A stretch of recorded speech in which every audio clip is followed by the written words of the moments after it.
제가 이번에 할 강의는 제목이 마음이 곧 행위다 라고 하는 제목으로 말을 좀 해보려고 하는데요.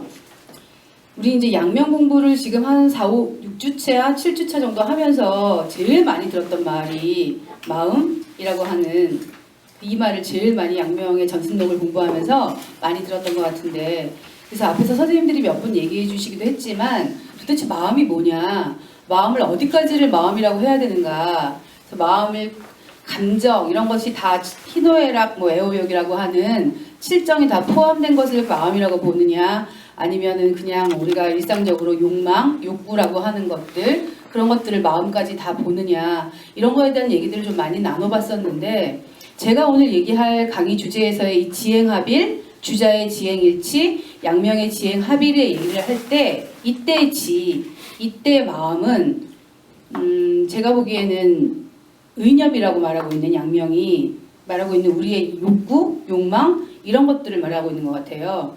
그래서 제가 이번에 얘기할 지행합일의 문제에 있어서의 마음은 욕구라고 하는, 욕망이라고 하는 이 문제, 의념이라고 양명을 표현하고 있는 이것을 바탕으로 두고 이 마음을 한번 생각해 보면서 시작해 보려고 합니다. 그러니까 우리는 보통 이런 말 많이 하죠. 사실은 내 마음은 그런 게 아니었어. 나 사실 그러려고 그런 거 아닌데. 이런 얘기들 많이 하고, 또 마음보다는 실천이 중요하다. 이런 얘기들 굉장히 많이 하고. 이런 식으로 마음을 사용하고 있는데, 사실은 이런 마음은 전혀 이 말들은 근거가 없는 거죠. 그러니까 그러려고 한 게 아닌 게 아니라 그러려고 우리는 한 거고, 내 마음이 그렇지 않은 데가 아니라 내 마음이 그런 거고, 사실은 아는 것보다 실천이 중요하다 이런 게 아니라 그냥 실천만 있는 거고, 우리의 삶은 그런 거라는 거죠. 근데 우리는 마치 마음이 따로 있고 행동도 따로 있고 아는 것도 따로 있고 실천이 따로 있는 것처럼 항상 말을 하면서 그렇게 일상적으로 저희는 살죠. 사실은 우리에게 보여지는 것은 행동밖에 없고, 우리의 마음이라는 것은 곧 바로 행동으로 다 드러나는 거고, 마음 안에, 이 마음이라고 하는 이 의념 안에는 이미 행동이 들어있는 거고, 이런 식으로 우리는 행동하고 마음을 같이 놓고 볼 수 있는 그런 이제 지평을 열어준 게 저는 양명이라고 생각합니다. 양명을 볼 때 그럼 그렇게까지 이 마음이랑 행동이랑 따로 놓고 보는 게 아니라 일치라고 양명이 얘기할 때 뭐 때문에 그렇게까지 그런 것이 일치한다라고 지행 합일한다고 말하고 있는 그 지점이 뭘까를 생각해 보면, 이 신유학자들도 마찬가지고 이 유학자들 그 이전 원시 유학부터 항상 중요하게 생각했던 거는 어떤 행위의 실천의 문제, 내가 그냥 알고 있고 살고 있고 이런 것이 아니라 그 행위, 내 알고 있는 것을 얼만큼 실천하느냐, 이 행위의 문제가 굉장히 중요한 관건으로 떠올랐던 것 같고, 이 행위를 잘 하기 위해서 내 마음을 어떻게 하느냐의 문제, 이렇게 생각을 파고 들어갔을 때 행위를 잘 실천하기 위해서 마음을 잘 닦아야 하는 그런 문제에 봉착했던 것 같습니다. 그랬을 때 이제 이 행위가 마음이 먼저냐 행위만이 있느냐, 어쩌면 이 행위의 준거를 의념으로 볼 것이냐 아니면 대상에 대한 인식으로 볼 것인가, 이 두 가지에서 갈리는 것이 주자와 양명인 것 같아요.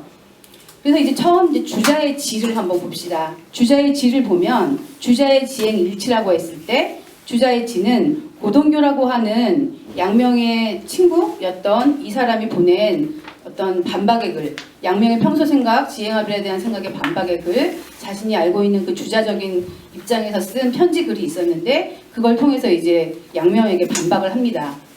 어떻게 하냐면, 우리는 밥을 먹을 때, 밥을 먹는다라는 행동이 있을 때 밥인 줄 알고 먹는다는 거죠. 거기 앞에 인용문 한번 같이 읽어볼게요. 공부의 순서에는 성의 차이가 없을 수 없습니다. 예를 들어 밥인 줄 알고서야 먹고, 탕인 줄 알고서야 마시며, 옷인 줄 알고서야 입고, 길인 줄 알고서야 가니 아직 이 사물을 보지 못했는데 먼저 이 일이 있는 것은 아닙니다. 그러나 이 또한 아주 작고 짧은 순간이지 혈전이 있어서 오늘 그것을 알고 내일에야 행한다는 말이 아닙니다. 그렇죠. 고동교의 지혜는 먼저 알아야 하는 문제가 있었어요. 고동교는 지금 양명이라는 사람한테 반박의 글을 쓰면서 자신은 주자의 지와 같다, 생각을 같이 하고 있다고 말하면서 밥을 먹는 행위에 있어서 먼저 밥인 줄 알아야지 그 다음에 먹는다는 행동이 나온다고 말을 하고 있습니다. 고동교의 지는 내 눈을 보고 내 눈이 밥을 보고 그것에 대한 저게 밥이구나 라는 인식이 된 다음에 이걸 먹을지 말지 판단을 하고 그 다음에 밥을 먹는다는 행위가 이루어지는 이렇게 선지후행이라고 하는 먼저 알고 나중에 행동한다고 하는 주자적인 입장에 서 있었던 사람이죠. 그래서 그 사람에게 밥을 먹는 거는 먹고 싶은 마음이라기보다는 내 눈이라는 신체 감각기관이 밥을 보고 그것을 인식하고 거기에 대한 밥이 잘 익었나? 먹을 수 있을까에 대한 판단이 있고 내가 먹고 싶은가 아닌가에 대한 또 판단이 있고 그 다음에 먹는 행동으로 나오든 먹지 않는 행동으로 나오든 행위가 있다고 하는 거. 그래서 먼저 알아야지만 행동이 있다고 하는 이 주자적인 입장을 고수하고 있는 편지였죠. 그래서 이 사람들에게는 먹는 것과 아는 것과 먹는 것, 밥인 줄 아는 것과 먹는 것, 내가 무엇을 아는 것과 무엇을 행하는 것 이렇게 분리되어 있다는 게 굉장히 중요했어요. 이 사람들은 그래서 항상 행동 이전에 무슨 대상에 대한 사물에 대한 인식이 먼저 있은 다음에야 행동을 할 수 있었던 것이고 밥 먹는 일도 밥인 줄 알아야지 먹게 되는 거고 탕인 줄 알아야지 마시게 되는 거고 이렇게 감각으로서 인식하는 문제가 먼저 있은 다음에야 행동할 수 있다고 하는 이러한 생각은 어떠한 병폐를 낳죠. 이런 것들은 주자가 말하는 지행병진이라고 하는 설인데 지행병진이라는 말 자체에는 지와 행이 같이 있는 게 아니라 나란히 간다는 뜻이 있어요. 나란히 간다는 거는 결국에는 평행성처럼 지와 행은 영원히 만나지지 않죠. 지 따로 행 따로 갈 수밖에 없고 그것이 선지후행의 문제, 항상 먼저 알미 있어야지 행할 수 있다고 하는 이 문제에서 이 유학자들이나 이 덕목으로 여겼던 행동, 실천의 문제를 가로막고 있는 병폐로 작용할 수 있는 지점이 있는 거죠. 그래서 항상 이들은 공부를 해야지만 그 다음에 행동할 수 있고 무슨 사물에 대한 알미 있어야지만 선지돼야지만 행동할 수 있는, 실천할 수 있는 이런 어떤 병폐에 가로막혀 있을 수밖에 없었는데 고동교라든가 주자식의 이런 지행일치의 설에서는 반드시 이렇게 지와 행이 분리되는 방식으로밖에 갈 수 없다는 거. 그래서 영원히 행과 지는 만나질 수 없고 먼저 인식하고 난 다음에 행동이 있기 때문에 행동으로 직접 들어갈 수 있는 가능성이 굉장히 적어지는 이런 병폐에 있게 되는 거죠. 그래서 항상 행은 유언할 수밖에 없어요. 이들에게는. 항상 먼저 알아야 되기 때문에 행동할 수 있기 때문에 예를 한번 제가 유치하게 들어봤어요. 그래서 만약에 어떤 사람과 밥을 먹는다라는 사건이 있을 때 이 주자식구의 데이트에서는 어떤 짜여진 그 사람과의 밥을 먹는 그 식사, 그 사람과의 식사라고 하는 부분이 하나의 어떤 계획이나 인식으로 작용해서 엄청난 계획을 짤 것 같아요. 주자라면. 내가 저 사람이 어떤 사람인지를 굉장히 궁금해서 뭘 좋아하는지, 어디를 가는 걸 좋아하는지를 엄청난 계획을 짜고 거기에 대한 알에 대한 공부를 엄청 한 다음에 장소 섭외며 그 데이트 어떻게 하는 것이며 이런 거에 대한 엄청난 궁리들을 다해서 종합해서 선별해서 하나의 데이트라는 하나의 진리로 하나의 이치로 딱 자리매김하고 난 다음에 그 사람과 밥을 먹겠죠. 이랬을 때 그 사람과의 밥을 먹는다라고 하는 하나의 사건에서 과연 이제 그 사람과의 어떤 밥이라는 게 주자에게 있을까 생각해보면 없을 것 같아요. 그냥 그 사람은 데이트는 이러이러한 방식으로 하고 저 사람은 이러이러한 걸 좋아하니까 요대로 진행하는 방식으로 하자라고 하는 하나의 데이트에 대한 하나의 삶의 이치에 대한 궁구 이것을 통한 그 다음 데이트 이런 게 있겠죠. 그래서 그냥 그 사람과 데이트하면 대상이 미자였든 영자였든 혜영이었든 누구였든 그냥 똑같은 방식의 데이트 이런 것들이 될 것 같은 하나의 이치로 항상 굳어지는 방식으로서의 밥을 그 사람과 먹게 되는 그런 이치일 것 같고 그래서 그 사람이라는 특이성, 그 사람과 먹었던 그 순간에 나누었던 어떤 밥 이런 것들이 없는 그냥 관계성이 빠진 밥이 되고 관계성이 빠진 삶이 되고 어쩜 이렇게 되는 것이 아닐까라는 생각을 조금 해봤어요. 이게 만약에 관계성의 문제가 아니라 내가 그 밥을 내가 먹는다는 문제로 가더라도 내가 이미 그 밥에 대한 인식이 없은 다음에 밥을 먹는다는 행위가 이루어지지 않는다면 그 밥이 내가 어떤 밥인지, 내가 알므로서는 밥에 대한 인식으로서는 그 밥이 맛있는지 맛없는지 뭐 어떤 식으로 서럽는지 이런 거에 대한 경험이 전혀 없기 때문에 자기 경험치가 빠져있는, 그래서 나로부터 오롯이 생성되는 그런 알은 없는 그런 밥이 존재하겠죠. 주자에게는.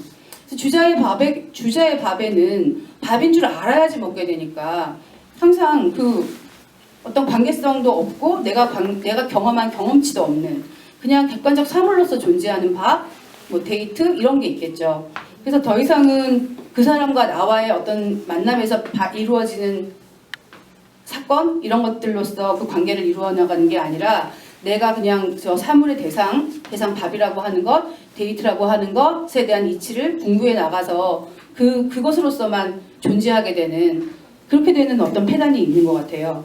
그래서 이 주자의 지가 결국에는 이 대상의 어떤 이치를 궁구하는 것일 수밖에 없다면 나로부터 근거하는 지라는 것은 존재할 수 없고 항상 저 대상과 사물에 대한 이치를 궁구하기 때문에 관계성이 빠져 있고 오로지 나로부터 이루어지는 그런 어떤 생산되는 그런 알미라는 것은 존재할 수 없게 된다는 점, 그 점이 아마 주자에게 있어서의 지행일치에서의 병폐인 것 같고, 그렇기 때문에 항상 지와 행이 따로 분리되어 있기 때문에 늘 일치시켜야 되는 문제가 있는 거예요. 그러니까 저기 있는 저 사물과 내가 어떻게 행동하는 것과 늘 따로 떨어져서 병진해서 가기 때문에 늘 하나로 합쳐서 가야 하는 그런 지난한 과정들이 있고 결국에는 행동으로 이어지지 않고 알므로서만 그냥 끝나게 되는, 뭐 연구를 한다던가 공부를 한다든가 만약에 이렇다 학문하는 사람이라고 치면 그것이 언제나 이 실천의 문제로 가지 않고 부단히 알을 추구하다가 실천은 한 번도 해보지 못하게 되는 그런 패단이 그거에 반대돼서 생각해보면 양명은 똑같은 밥이 있죠. 근데 밥은 그냥 객관적으로 저기 존재하고 있어서 밥이 아니라 내가 먹고자 하는 나의 의념이 있어야지 존재하는 밥인 거죠. 그러니까 밥은 객관적으로 저기 존재하는 게 아니라 내가 배고파서 밥 먹고 싶네 할 때 비로소 눈에 들어오는 것이 밥이라는 존재. 그때서야 비로소 존재하는 것이 밥이라는 거죠. 그러면은 이 양명에게 있어서의 지는 결국에는 의념이라고 아까 말씀드렸듯이 어떤 뭐 대상에 대한 탐구, 뭐 인식 이런 게 아니라 내가 뭐뭐 하고자 하는 그 마음, 그 욕망 이런 것들을 사실은 양명은 지라고 생각했던 거고, 이 지는 둘이 무실하게 얘기해서 처음에는 마음이 곧 이치다 했을 때 그 마음, 먹고 싶은 의념, 욕망 이런 것들을 이제 지라고 봤던 거죠, 양명은. 그래서 이미 내가 밥을 먹고 싶다라는 생각이 들 때 먹고 싶다라는 그 의념 안에 이미 밥을 먹는다라는 행위가 이미 들어있다. 그래서 그러니까 마음 다음에 행동이 있는 게 아니라 마음 그 자체가 이미 행동이다라고 하는 지행 합일설을 주장하게 될 수 있죠.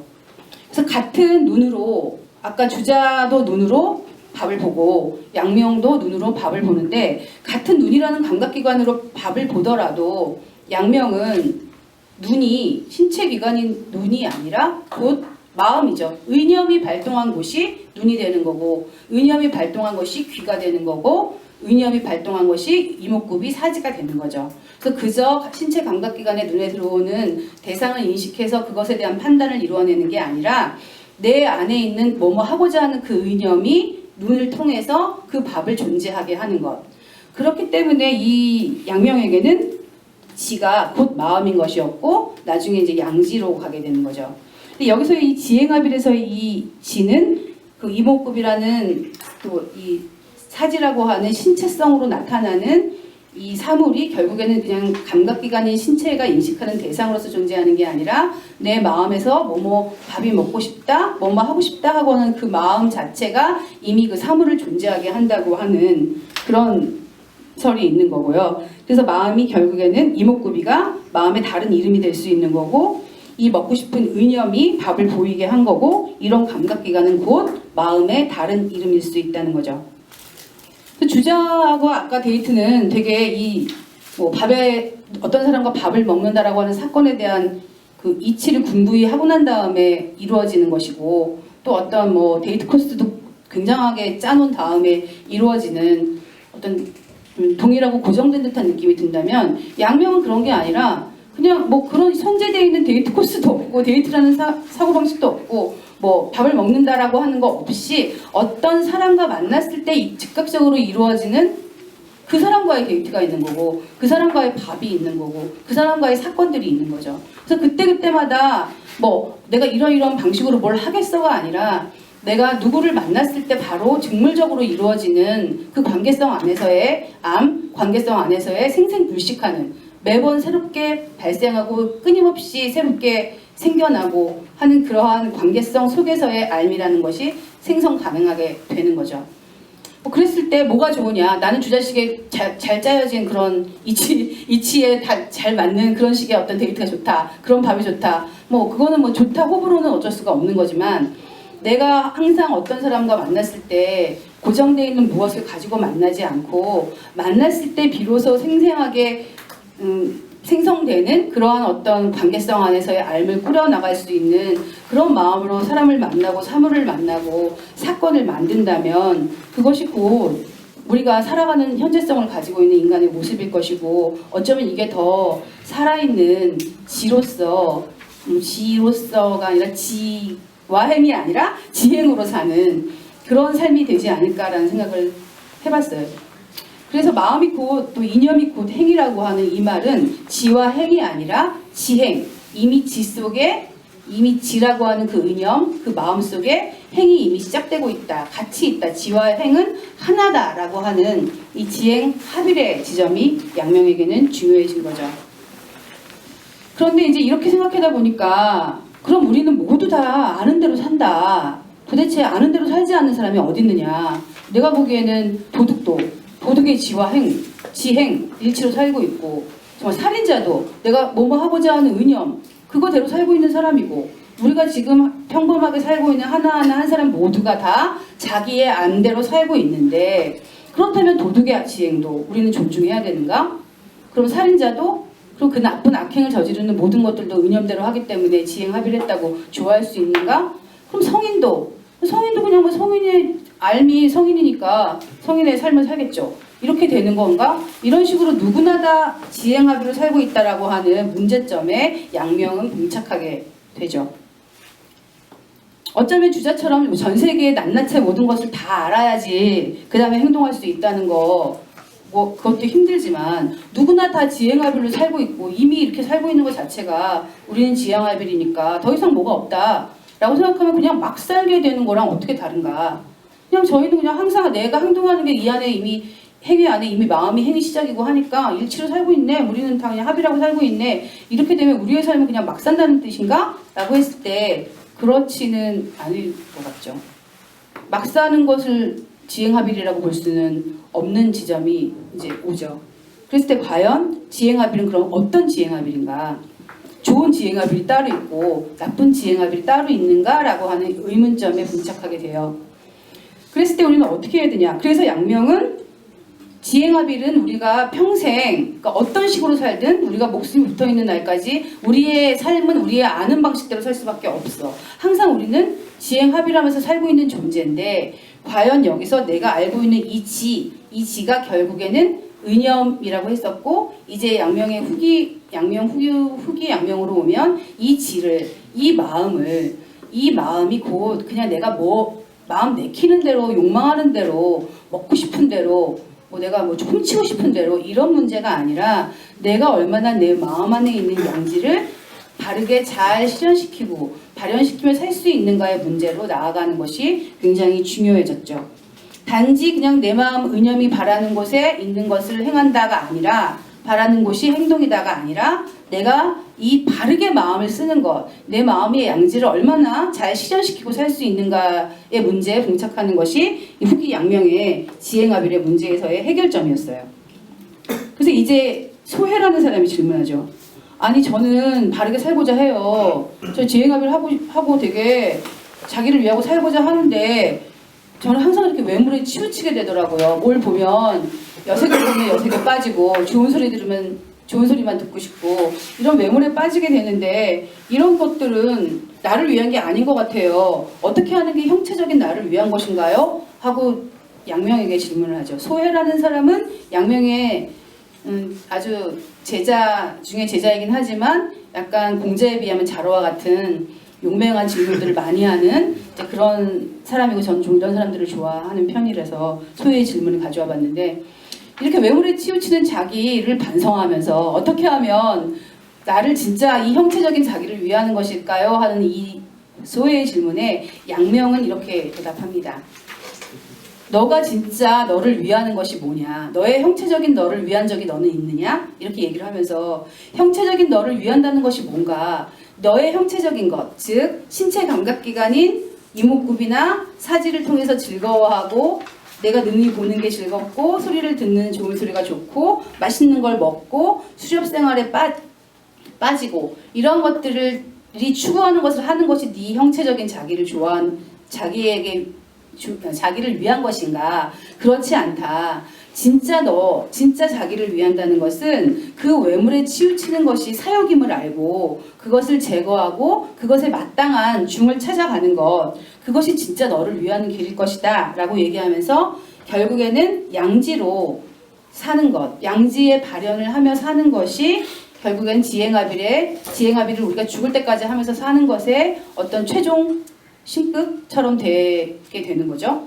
그래서 양지는 그냥 뭐 도둑도 자기의 어떤 털끝만큼의 양심의 가책도 없이 도둑질을 한다. 그랬을 때 그냥 양지를 발현하는 문제로 볼 수밖에 없는 거죠. 그 사람이 아무런 마음에 거리낌 없이 나는 뭐 좀 두려워하는 마음도 없고 조심스러운 마음도 없고 죄책감도 없는데 난 기꺼이 훔친다 라고 하는 도둑이 있다면 그 사람은 도둑의 양지로 사는 거기 때문에 아무 말도 할 수 없지만 그렇지만 우리의 마음속에 양지가 있다는 것은 내 마음의 시시비비를 가릴 수 있는 그 내적 증거로서 작용을 한다는 것이고 그 내적 증거는 내가 사물을 보았을 때 저 밥이 저기 보인다고 해서 밥을 먹고 이미 배부른데도 더 먹겠다, 뭐 더 맛있는 걸 먹겠다 이런 마음을 내는 것이 아니라 나에게 진짜 적다, 내 몸에 이로운 내 몸이 외물에 치우치지 않는 그 자기의 사욕을 극복하게 하는 방식으로서의 양지를 발현하게 하는 그 밥, 그 산, 그 알을 얼마나 구현해 나갈 수 있는가의 문제를 우리 각각에게 질문으로 던지고 있는 것입니다. 그래서 이제 양지는 지행합일의 그 지는 그 의념이었다가 이제 양지의 발현의 문제로 가게 되면서 우리는 치양지의 문제로 들어가게 되죠.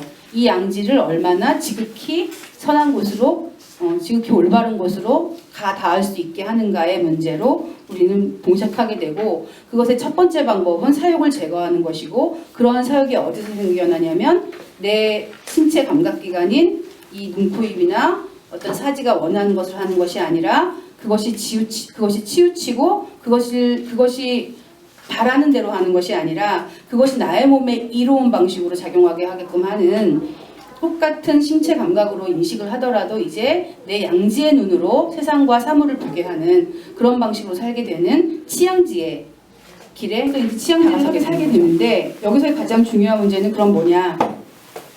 어떻게 하면 내가 사욕을 극복하면서 천리를 보존하는 정말 존천리 거인욕의 방식으로 내 치양지를 하면서 지행아빌로 갈 것인가? 이런 문제에 있어서는 동양 텍스트에서는 뭐 제가 몇 번 읽어보진 않았지만 계속 나오는 문제, 뭐 신독의 문제, 매일매일 정진하는 참된 자기를 찾는 문제, 극기복리의 문제 이런 것들이 나와요.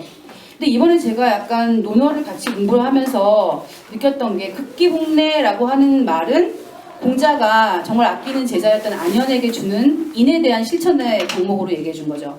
극기라는 거는 자기를 이기고 복례는 예로 돌아간다. 옛날에 이런 말을 들었을 때 굉장히 교조적으로 느껴지고 도덕적으로 느껴지고 자기를 이기고 예를 돌아가라는 얘기인가 보다 뭐 이렇게 생각을 했는데 이번에 양명의 이 사욕의 문제와 이 양지의 발현의 문제와 지행합의를 같이 생각해 놓고 보면서는 이 극기복례는 결국에는 뭘 이기는 거냐면 자기를 이기는데 자기의 무엇을 이기냐면 자기의 사욕을 이기는 거고 예로 돌아간다는 거는 그 사욕을 이김으로써 자기 안에 있는 그 천리가 곧 예고 그걸로 돌아가라는 그 얘기인 거랑 같은 맥락에 있다는 생각이 들었어요. 자기를 이기되 자기의 사욕을 이기는 거고 예로 돌아가는 것은 자기의 천리를 보존하는 것. 결국 자기의 양지를 오롯이 잘 드러내며 살 수 있는 삶.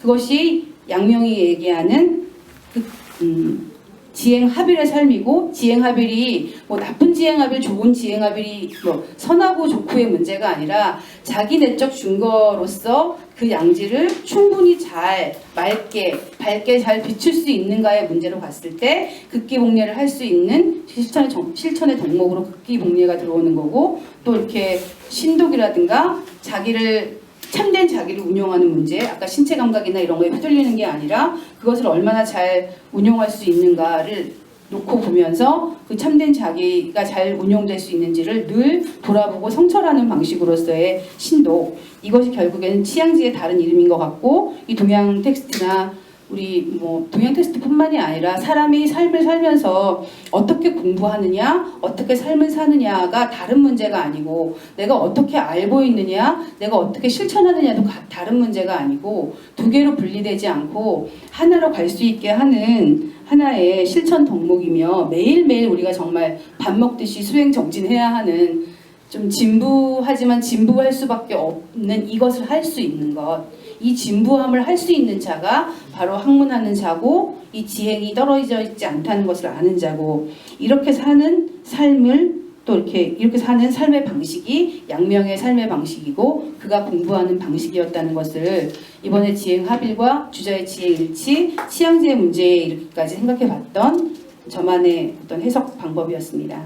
네, 감사합니다.